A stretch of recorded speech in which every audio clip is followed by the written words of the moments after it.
Today's Tips du Jour mailbag question comes to us from Spain. Robert, in your online acoustic guitar building course, you show how to install bindings and purflings. However, on my guitar, I want to do mitered purflings around the end wedge. Would you be willing to show that process? Miguel in Spain.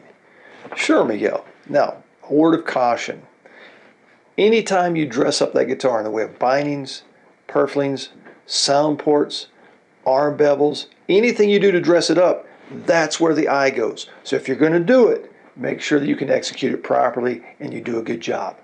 A bad binding job will make an otherwise great guitar look really bad in a hurry. So make sure you can execute it properly.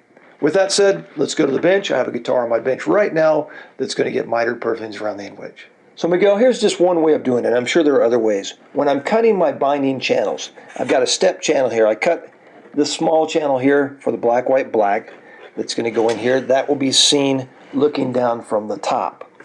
Then I went ahead and cut the channel for the binding, and I cut that to the correct depth. The next thing I did is I lowered my router bit just a little bit more in my LMI binding cutting jig and cut just a little small channel just a little bit deeper there so that the black, white, black can be stuffed in when I install the bindings.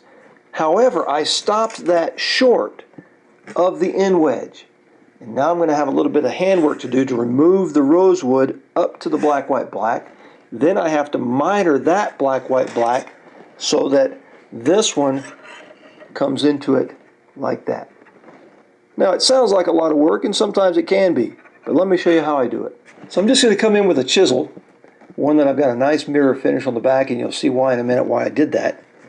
And I'm going to come in and just remove that little piece of rosewood. So I want the channel to continue right up to that black, white, black. So come in there and just place your chisel in there.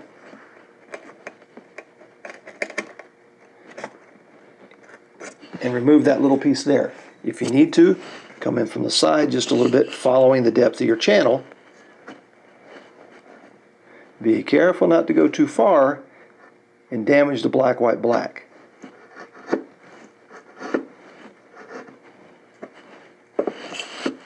Once that's done, then we need to miter that little piece of the purfling there.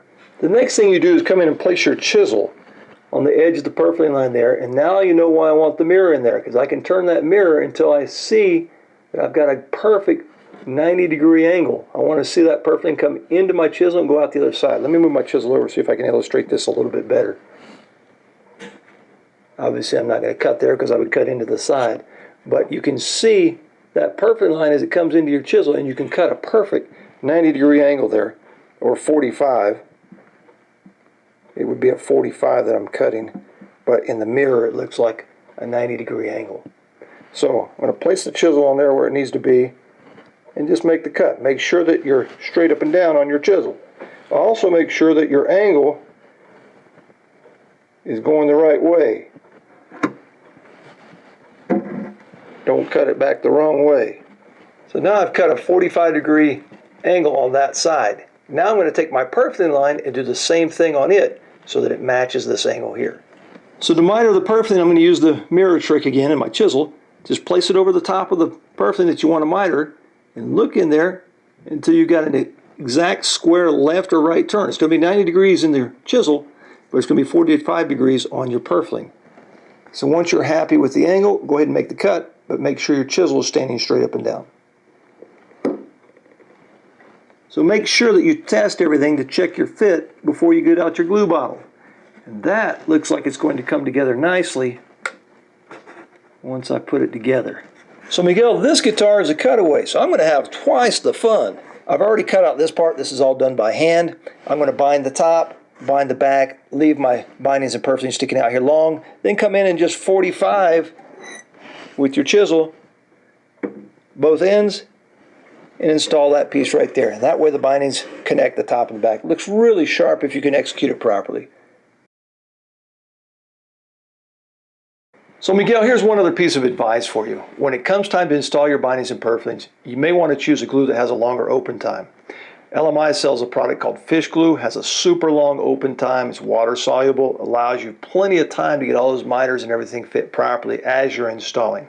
Another option would be to use the CA glue method of installation, where you put everything in, tape it all together, and then wick in CA glue from the top and the sides to help hold everything in place. That way you fit everything dry, you know everything fits before the glue bottle even comes out. So Miguel in Spain, thank you very much for your question, and I hope that seeing it done in my shop has opened up a few possibilities and ideas for you to do it in your shop. And happy building.